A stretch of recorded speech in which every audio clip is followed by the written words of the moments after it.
Hello. Hey, it's Bronze and Modern Gods. I'm John. I'm Richard.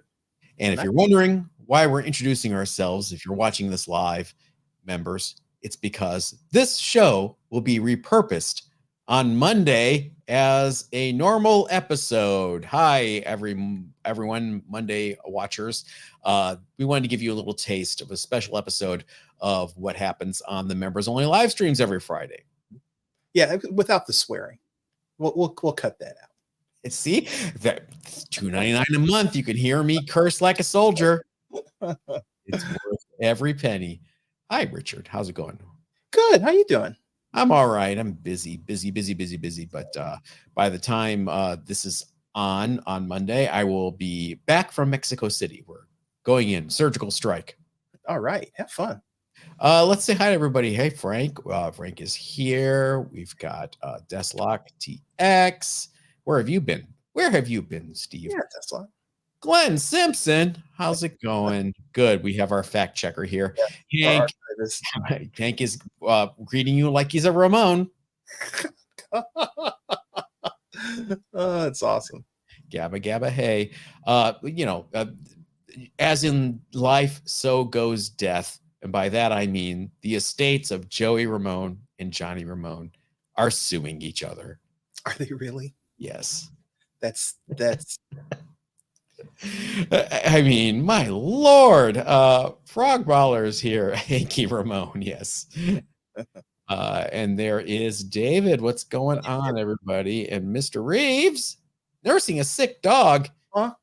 I hope he or she gets better. It's not a euphemism for something, is it? Ramon versus Ramon. Oh, Ramon, as Jerry Blank would say on Strangers with Candy. Hey, just a reminder, every Friday, if you're a member, we go live like this. If you're watching this on Monday, again, a reminder, a special episode. You're not going to have our regular features this time. You're just going to see us freewheeling for the next hour, chatting with everybody, answering questions, doing a little special show and tell. You want to get started? Should we bring in our member guest? Yeah. Let's do it. Before I do that, let's say hi to Silver Age Sage. He hasn't been here in a while. What is going on? All right. You may know our member guest this week from his Instagram account, MinorKeysComics. His name is Steven. That's my name. Hey, Steven. How are you, gentlemen? Good. How are you doing? Good. It's always good to see y'all's faces. All three of us are wearing Marvel shirts. What does that tell you? Yeah, that's the way it works. I know. DC to step it up. Well, that is interesting that we're all wearing Marvel shirts because I have a theme for my show and tell live stream, and it is all DC Comics from the mid-'70s when they tried to expand their line and Carmine Infantino got cold feet. And it's like several titles that ran 3 to 5 issues each, maybe a little longer. And yeah, so here we go. I can go first here. I have a twofer. And I don't know why these aren't worth more because they are Kong the Untamed #1. Okay. Why should this be worth something? It's a Bernie Wrightson cover. Oh, I've never seen that before. Is it because Steve? It's because it's not a bronze horror title. I mean, I don't know. I'm actually on eBay right now trying to grab some before all your viewers grab it because I really like that cover. Look at the gorgeousness too. Look at this is a sharp copy. Kong the Untamed ran for a whopping 5 issues. It was part of the new adventure line that DC launched in 1975 with books like this, Starfire, Stalker, Justice Inc. None of them got past issue 8. So in that era, what else was selling DC wise besides the horror titles? Nothing. DC was hurting at this point. Marvel had pulled ahead of them in sales, and so DC was just trying to throw anything to the wall to see what sticks. And the panic was palpable from Carmine Infantino. I think he knew his days were numbered. Man Bat is a great example of a book that launched Richard, why are you laughing? Because it's horrible. It ran 2 issues. He panicked and canceled it after 2 issues. There's no way he got sales numbers. And Hank, you're absolutely right. A version of Tor by Joe Kubert was one of those titles. And Beowulf was another one of the titles they launched. Hercules Unbound. Hercules. Now you prefer Hercules to be bound, though. Hey! Jane sold us Kong Run last year. Didn't get much. Moving on. He must have gotten tamed. But why I say this is a twofer is because issue 2 is also by Bernie Wrightson. Oh. So Kong the Untamed. That price bubble that was on the last one, it looked oversized. Was that just the angle, or? That's just the angle. Because that next issue doesn't have it, right? Well, they changed they tried to be like Marvel and did that little banner thing. Mm-hmm. The angle of the dangle is directly proportional to the how's that go? But yes. Yeah. Oh, by the way, Hank, thank you. Take a drink. Hercules. Oh, sorry. I got my Oh, nice. Dino, what's going on? All right, Richard, you are up. What is your first show and tell? Okay. I have a theme too, and these are less love X-Men titles. Or nice. Here we've got X-Men Annual number 30, the marriage of Jean Grey and Scott.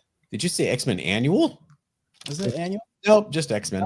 Sorry. Oh, you're right. It's just X-Men. X-Men 30. It's the new series. Why I think this is pretty cool is if you first of all, the story. I read the story. I remember reading this. I was waiting for I don't know, the Hellfire come busting through the ceiling. It's a pretty tame issue, but it's got inserted cards. Nice. So is that the Greg Hildebrandt Masterworks? Yeah, I don't know what year. What is the Wedding of Cyclops, or the specifically labeled? What year are these? Was there any redemption for Scott Summers at this point after Claremont was forced to ruin his character by having him cheat on his pregnant wife, Jean Grey? Yeah. Is that a no? I don't know. That's a rough. It's a rough storyline to pass. Like, hey kids, well, infidelity. Steve, I mean, especially with the way they built his character. You know what I mean? Like, if it would have been somebody else that cheated, maybe it wasn't such an ultimate sin. But Cyclops being the leader and the Boy Scout and all that, and then you go and you do something like that. That's a little hard to swallow and come back from. And never cheat on a mind reader. Okay, that just doesn't work. Well, he's not only once but twice with Emma Frost. Don't fall in love with a mutant, Steven. Hey, all right. So I have a theme. Speaking of Marvel, I have a theme, and the theme is completely independent books. Oh, it's nice. Okay. Yeah. Maybe the theme is books that were inspired by Bronze and Modern Gods. Listening to Bronze and Modern Gods for the last 4 years, as a matter of fact. This is a Love and Rockets #1. Hey. This is a first print. Take a shot. Oh, we gotta take a shot. I'm sorry. Be careful, you're gonna get drunk. It's Waterloo, Richard. I'm 46 years old. I can't take shots anymore. Okay. Yeah, this is a first print. It's not one I'm gonna read. I am gonna read. I do have a second print that's kind of beat up that I am gonna start reading from issue #1. This one is probably a 9.4 if I can get. It actually has a shot at higher, but there is some staple rust on that bottom staple. So, which is, obviously very common in books like this. But I mean, this cover is actually really gorgeous. It's got a little cleavage in it, and being part of that Dave Stevens, hype that you guys built. Cleavage is been part of a big part of my collection lately. So Hold that up again and show me the price a little closer. Which is the price on that? Is it it's $295. Is 95? that first print? Are you sure? It is indeed. Okay. Was it Yeah. 295, Richard? I thought it was expensive too for first print. To be honest with you, I had to look it up twice. Yeah, 295 is the first print. Okay. Why am I thinking it was 250? And Yeah. You're thinking of second print cherry pop tarts. yes. Thank you. Let's catch up here. Those were Richard. Those were Fleet Ultra X-Men. Oh, excellent. Thank you. I imagine that's supposed to be Fleer, Jason Brownell. Fleet is what you use when you're ready for a date. Sorry. I wonder if anybody, Richard got that. Thank you. I wonder if anybody put those cards out or apart. Evan defending Cyclops. So much has happened with Cyclops since then. Oh, he's a kid. He was a kid, and it's like, he is like the most abused character in the X-Men mythos. Yes, Fleer. That was autocorrect. Okay, good. You're loving Rockets. Looks awesome. There are metal erasers. They look just like pencil erasers. Super cheap and gets rid of a lot of rust with zero risk. Okay. What's his address? I'll just ship it to him. Yeah, Stephen, I have not seen. I have a 9.2, and that's the highest. That's the highest grade that I have personally seen. If you get a 9.4 or 9.6, I will be green with envy. To be honest with you, if I ever had anybody that did some real work on this book, it has an outside shot of a 9.6. Where'd you get it from? I bought it on eBay. Yeah. I took a shot on it. It looked really clean. I made an offer and they accepted. Awesome. Glenn defending Cyclops. Maybe the notion that Maddie turned out to be made by Sinister is supposed to give Psyche an out. Maybe.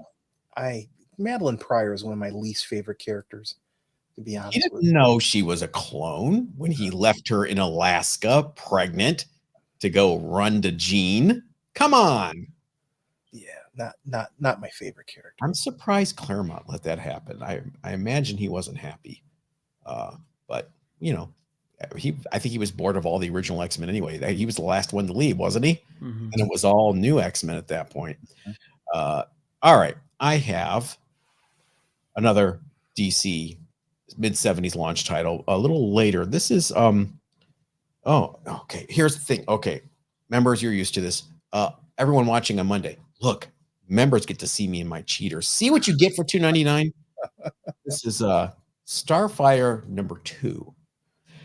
She's nothing like Red Sonja. How dare you insinuate that? She is her own person. Oh, it's Red Sonja. Yeah. By the way, that logo. Yeah, low effort.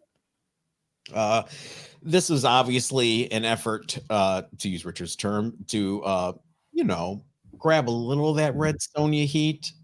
Mike Vosberg drew it. Vinny Coletta pooped all over the pencils. I mean, he inked it. Sorry. And it lasted. This is the one that lasted a little longer. This one lasted, I believe, 8 issues. I don't recall that either, and it looks like an also ran one of those titles that just is forgotten. Well, it was Red Sonja science fiction, so it's like Red Sonja in space. And okay. Evan, you're absolutely right. There was a different Starfire. This was the original Starfire. She was the first one to have a boob window, and one leg and one arm that are revealed. So there you go. Exactly, Glenn. Coriander is Starfire 3. We've got plenty of Starfires. You ever seen other Starfire? Glenn? Who's 2? I'm not sure. You guys ever see this before? Ever get this run? You two? No. Me, no, absolutely not. Like that. This is all new to me. I'm kind of digging it though. As I've gotten older, I've been somebody that's just like really like, oh, I'm going to dive into some stuff and find some cool art that nobody ever talks about. And that rights and stuff you showed a minute ago is definitely going to be on my radar. This is a strange book. It must have been selling at some level because it's kind of like we talked about Skull the Slayer a few weeks ago, how it ran for 8 issues and it had 4 different writers and 4 different artists. Same thing with Starfire. They could not keep a creative team on it. Vosberg drew most of it, though. It was the writers that was kind of a revolving wheel. All right, here we go. Let's catch up, Richard, before you go. Listen, if a clone of my wife shows up and things happen, I apologize for nothing. You can have a massage à trois with your wife. Yeah. Wouldn't you want something different? With Professor X a father figure, no wonder Cyclops turned out the way he did. And sorry, that was David has a 9.6 third print of Love and Rockets #1, and the White Queen was a far better match for him than Jean ever was. Evan, do you agree? A few issues of Starfire I dumped last year as well. Last year was not a good year for 70s DCs in his collection. Thank you, Glenn. The Russian in the Teen Titans in the 60s, who later got renamed. Oh, okay. I didn't. Starfire 1. That was Starfire 2, the Red Sonja clone, and Coriander is Starfire 3. Thank you, Glenn. Evan likes Emma with Tony Stark. That just, I can't even wrap my head around that. It's worth every penny just for the cheaters. Exactly. The Bubano is pretty flat. And inside Deathlock, it's a lot more ample. Richard, you're up. Next book is X-Men 151. It's a Kitty Pryde cover issue. Kitty Pryde's parents decides that she belongs in the Massachusetts Institute, I believe it's called. That's run by Emma Frost. So she gets packed up and shipped away from the X-Men. And all kinds of chicanery happens where Emma Frost takes over Storm and tries to infiltrate the X-Men. And it's an interesting book. I really like this phase of Kitty Pryde when she's, young and inexperienced, and you get to learn a lot about how these superheroes come to their powers. Because when the X-Men started, they all had their powers. They all knew how to use them to some degree. Kitty is learning from scratch. So is she carrying gold bricks in that suitcase? What's going on? That's all of her worldly possessions in that suitcase. I just have some white dwarf star matter here that I need to carry. If she's going to MIT, she's taking a lot of books with her, I would imagine. Yeah. Not that MIT. Oh, okay. The exact name of the school that Emma is running. It's the Newton Institute of Technology. Oh, that okay. MIT. Probably pays way less for sure. Oh, is it my turn? It's your turn. Are we still gonna? We're not talking about Vince Coletta, right? Vinny, yeah. The fantastic inker. I don't understand how you can make fun of him and praise Jose Ladron. Like that's the thing I don't understand. I mean, I'm missing something with that one. Shots fired. What'd you call it? You said warm vomit all over the page. I think that's what you said. Okay, something like that. It was dog vomit, but go on. Jesus. Dude, good thing we can't cuss on this episode. Warm dog vomit. Yes. If you don't like the Fantagraphics version and you want the true, then you're gonna grab this one. Ooh, nice. Yeah. This one is signed by the boys. Sure is. And I'm telling you, this thing is nobody ever opened this book. So, they don't. Is there a second print of this? No, right? No, not that I know of. So how can I read what's inside it? Because I'm not opening. This is a slam dunk 9.8. There are resources online. Okay. Where a person who was inclined to read it could. Okay. All and right. I can always talk to you later. Hey, what number is in the upper left corner there? Mine's not numbered on the outside. Mine's numbered inside. I meant the decimal on the label. Oh, 9.4. Very nice. Mhm. Very nice. I'm as soon as JSA decides to certify and grade magazine style books, this will be headed straight down there. Banana. Yeah. Yeah, I'm gonna get. yeah. I'm gonna pre-bend it now so they can. Yeah. Bend it the wrong way so that when they so they can counter. Yes, I yes, like counter that. bend. It's all about strategy. This guy's smart. I like this guy. So yeah. Brownell says that whole era of X-Men is bringing the next generation, beginning with Kitty Pryde and the Hellions, being Yeah. the computer school, a great underrated era. Yeah, New Mutants. I don't know why the Hellions took so long to become the New Mutants. Power Pack. Power Pack. I like Power Pack. They're cool. Power Pack has nothing, Richard, on Richard Dragon Kung Fu Fighter. Hiya! Look at what's going on up there. She's hung from the ceiling. She's well hung. She is. Dick Giordano cover. You open it up. Of all people to draw an action-packed 1970s kung fu exploitation comic book, Jack Kirby. Wow. I thought you were going to say Jose Lejeune. You would think. Yeah. It was a combination of Kirby and Mobius. This is contractual obligation Kirby, written by Denny O'Neil. Kirby just becoming an art robot to fulfill the contract because it's September 75. He's getting ready to go back to Marvel, and he has to have a certain number of pages completed before he can do that. So let's get it out of there. Tesla. What number is that? Kung Fu, number 3. Only issue by Kirby. I believe issue 4 or 5 is the first appearance of Lady Shiva. Okay. And also the Bronze Tiger first appeared in Richard Dragon Kung Fu. Yeah, number 1, right? Good. Yeah, I think it's number 1. Yeah. They couldn't decide what to do with this logo.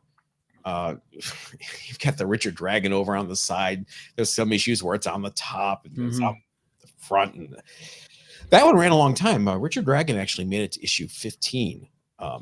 Made it all the way to the right before the implosion in 1978. So that lasted the longest of most of those titles.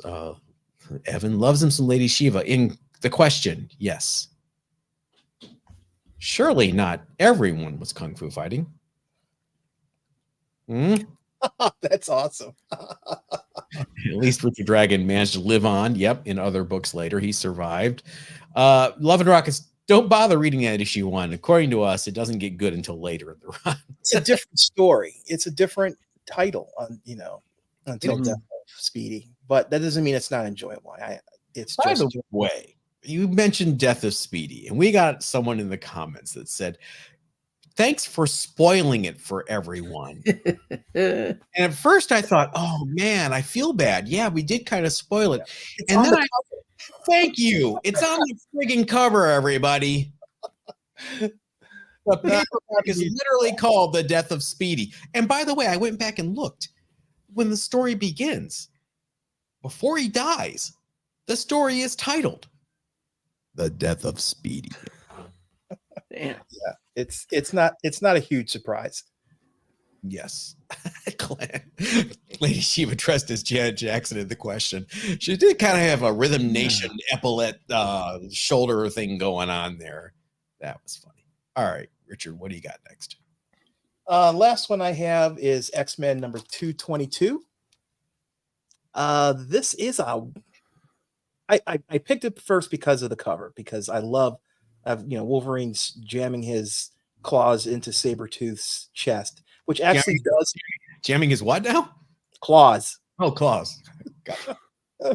It actually does happen in this issue. But there's so many different X-Men in here. You've got Dazzler's in here. You've got Longshot is in here, and of course Wolverine, and it's just a whole list of different X-Men from different eras.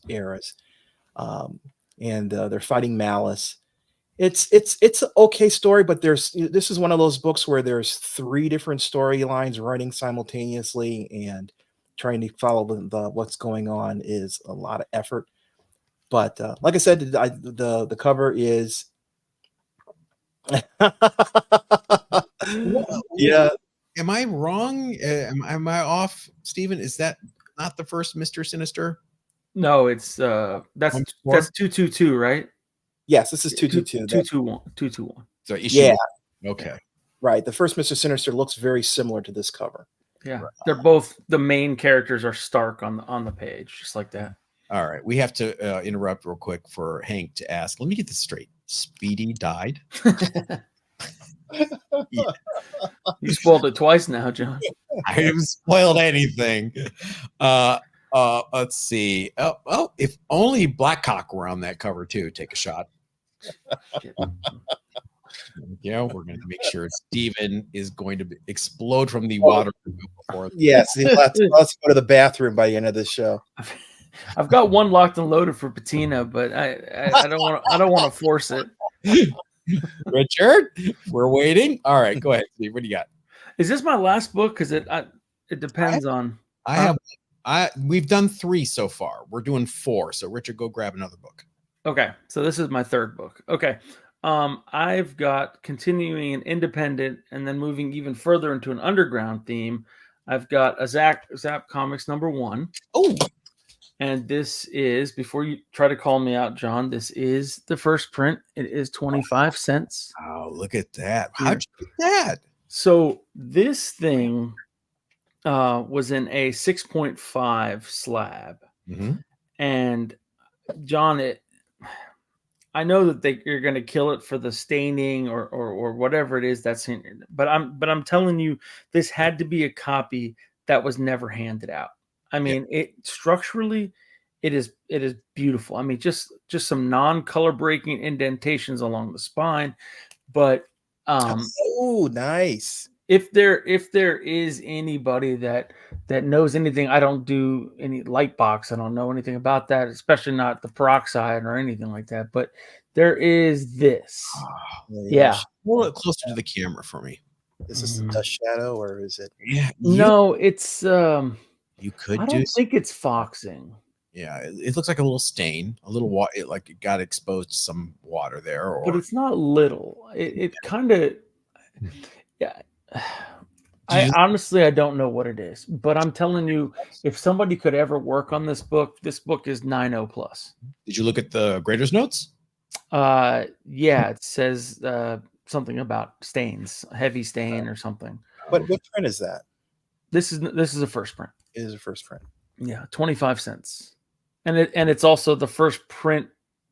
I guess there's a first print because there's a first print, second print, because some of them don't have printed by Charles Plymell on the bottom. So the ones that say that was the very first run, and that's actually indicated on the label when you grade it, to kind of indicate that there are 2 versions of the first print. Oh. So yeah, I would love to get this preserved, cleaned up and preserved, because this is something to me, being heavy into the underground and the independent stuff as of the last couple of years.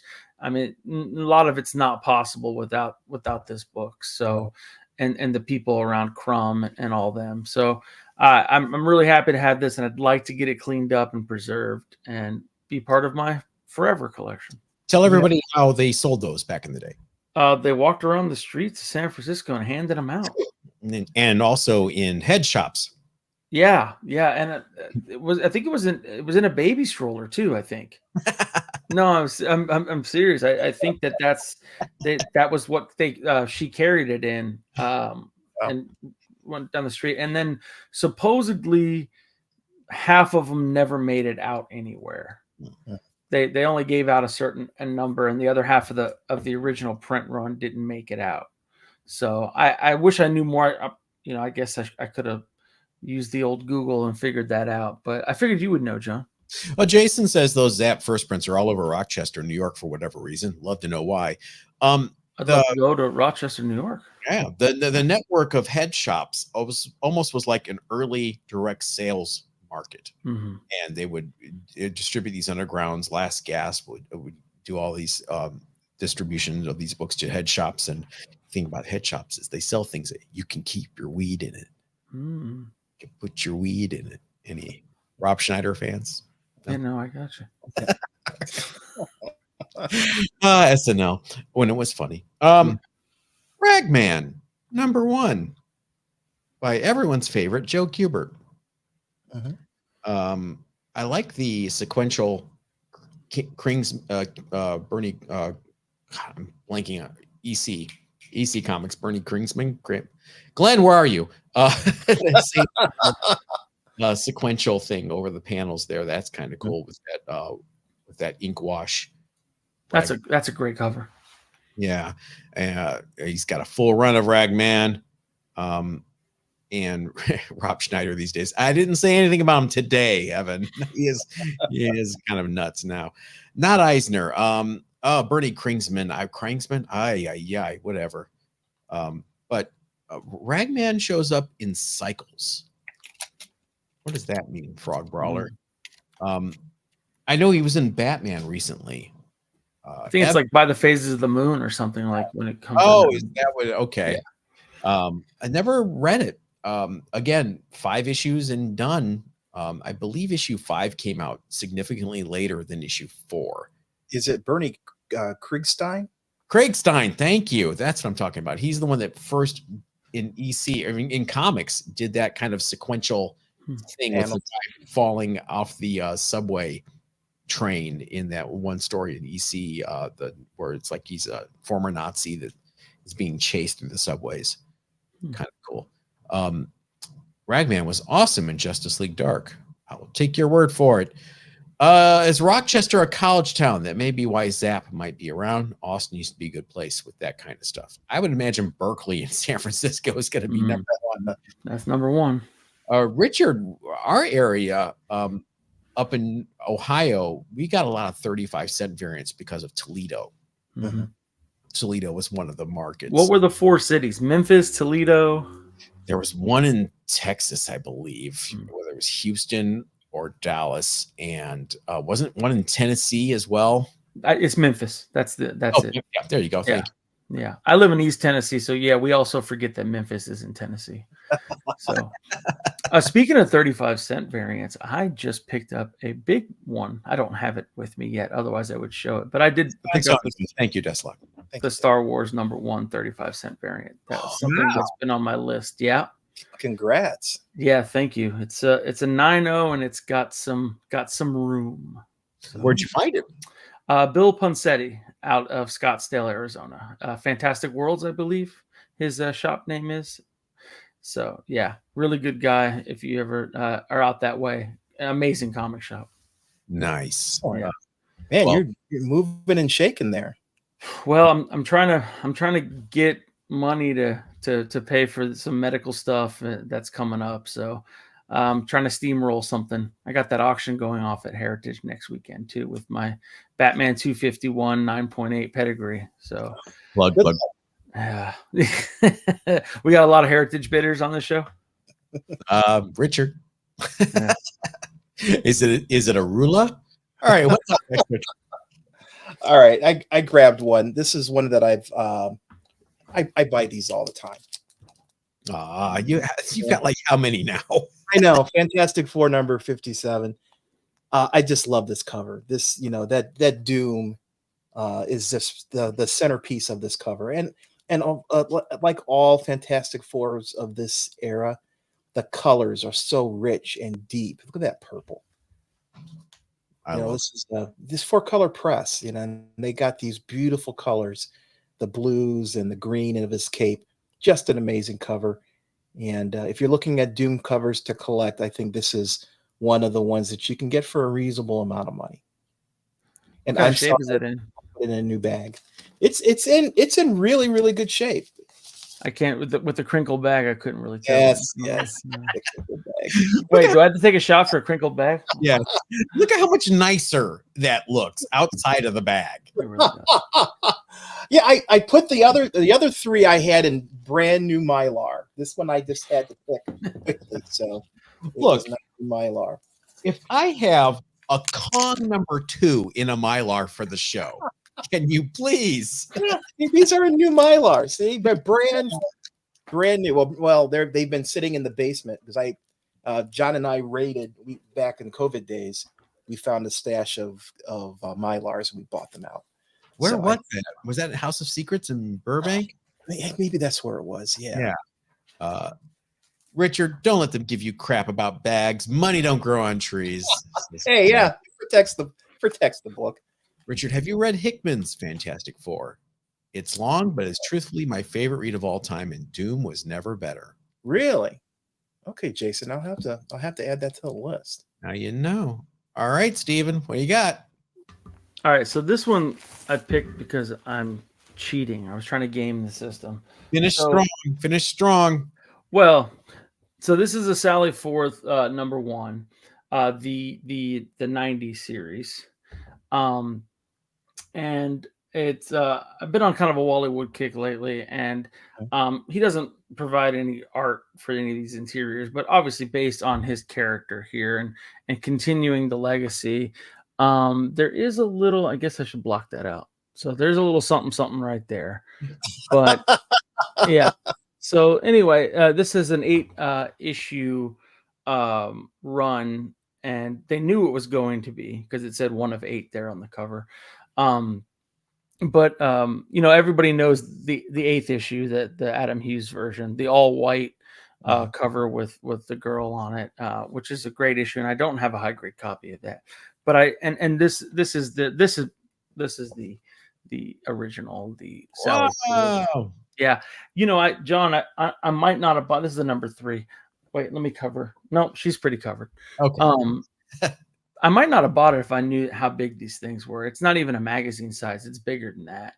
So, but it is awesome, like giant title there. I really love the look of that book. But the reason, go ahead. I'm sorry. Frame that puppy. Yeah, you're right. I probably should do that. Speaking of framing, so the reason I'm showing that book is I'm cheating, because I was like, how can I figure out a way to show some original art? So I wanted to show. I wanted to show the cover. Congratulations! So, that is awesome. There's the cover. From? I'm sorry. Who drew it? It's Will Mignot. Yeah, Mignot. Yeah, Will Mignot. So he drew DNA Agents and co-created DNA Agents with Mark Evanier. Correct.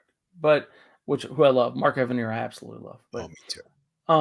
But yeah, I want, like I said, I wanted to find a way to show original art, so I snuck in the book and then brought this is probably one I've been collecting covers like crazy, and I really like this one because it's got the paste up on it. Yeah. And that's hard to find, and anything, especially anything from the 90s and beyond, to actually have the paste up title on it. In the original, you can tell it's cut out. It's not a reprint. This is what was used to go to press on that one. So yeah, it's a piece of history. That's awesome. Yeah, I love it. So fun fact, Will Mignot went into animation character design, and one of his jobs was the original X-Men pilot, the Pride of the X-Men from the late 80s. Yeah, that's awesome. Wolverine has an Australian accent. He's not. Is he doing anything these days? I don't know what Will Mignot is doing. Mark Evanier, come on the show. Frank says, I'm never going to ask to come on the show now. Who can follow that up? Steven is the man. Guess what? Another Thursday will come. We have to fill time somehow. So come on the show with whatever you got. All right. Anything else to show off there, Steven? No. I mean, there's plenty of stuff back here. I've got my Mark Schultz finally came in here. Oh, yeah. That? So it's a pinup that was published. If I can get it without knocking it down. I'm actually not wearing pants, so I can't really get up there. Yeah. So, but I don't think. Yeah, it's my first piece. Neither are we. No. It's my first Schultz piece, and he's got to be kind of up there in my list of people from the 80s and 90s that that I absolutely. I mean, Cadillacs and Dinosaurs. You know, I'm a Spidey guy, obviously. Like growing up, that's what I read. But Cadillacs and Dinosaurs was the first thing that wasn't like a Marvel or DC property that I ever really picked up and read, and I was absolutely in love with the art and everything about it. So, arcade game, yay or nay? I don't know. I probably gave up on it. It was too hard, probably. I had to check my first print, and yes, indeed, it is a $2.95 cover price. Okay, good. So you still didn't believe me. My sad little 6.0 compared to you two. I would imagine it's probably not a 6.0 after you be done with it if you wanted to do something Yeah, with it. I just can't bring myself to crack it open. I think I'd probably get up to a 6.5 or a 7 because I've got a 9.0 for you if I can find it. I have no idea what happened to it. I love that you've lost first prints. I have a 9.0 for you if I can find it. Unbelievable. Yeah. Somewhere in the house. Somewhere. Yeah. James is joining. Everybody comparing their rockets with no pants on. James has no pants on either. Good. I love the rockets. Yeah. Thank you for that comment. Appreciate that. All right. All right. So, everyone, live members on Thursday, thanks for joining. Everyone else that's watching this on Monday, as you see Steven scrambling to show off stuff, this is what you get a taste of. Show us explain, please. I had to bring it out. This thing is, I mean, Richard, I don't know if you've mastered your craft since then, but this is quality, man. This is this is 4 years old as of June of this year, and it hasn't warped, it hasn't bananaed. You know what I mean? I did opt for the newsstand. I remember you messaging me and asked me if I wanted the director of the newsstand. I don't know if it was the most popular choice, but I'm happy, and it is signed. And it is 5 of 10 by Richard Brown. Yep, I only made 10 of those, and there was a lot of work going into making that piece. Each one of those splitters in Amazing Spider-Man are individual, and I love the acrylic web. Yeah, acrylic web, and it's so awesome. Cut into the wood, and you sold it really too cheap, Richard. To be honest with you. Yeah, I know. It was a labor of love. I enjoy making pieces like that. I'll send you a couple hundred more now. I feel guilty. Are you retired? No, I am not. I just have not had the creative inspiration to knock some out. I've done other ones like X-Men 266. I did the Fantastic Four, the Avengers #4 cover for you. Yeah. So plug. Have you produced any more of these other than the one-offs? Just the 10. No, but I mean, have you done another cover that you did 10 of? Oh no, I have not. I have not done multiples of anything. You think it's time to bring it back? It might very well be, because they're fun to make. That's why I'm asking you to plug. Tell everybody where, how, why. Oh, yep. cornerboxeded.com is the website. It's actually an Etsy store, and I sell different corner boxes, which are smaller pieces that wish I had one within arm's reach. And I sell those on the store, but I also do those full cover ones. I actually did a Marvel Superheroes #20 cover with the big Doom letters. I did it with cut out acrylic and a light behind it so it glows. It was actually a really cool looking piece. So beautiful. Nice. Yeah, they're fun to do. All right. Well, thanks everybody. Members, we will see you on Monday's show. Everyone else, we will see you on the following Monday if you're watching this on the replay. And if you want to become a member and be part of this tomfoolery every Thursday, by all means, hit join right here next to the subscribe button on YouTube. Everybody, we'll see you then. Richard, say it. Yeah, everybody, stay safe. That's right. He says it even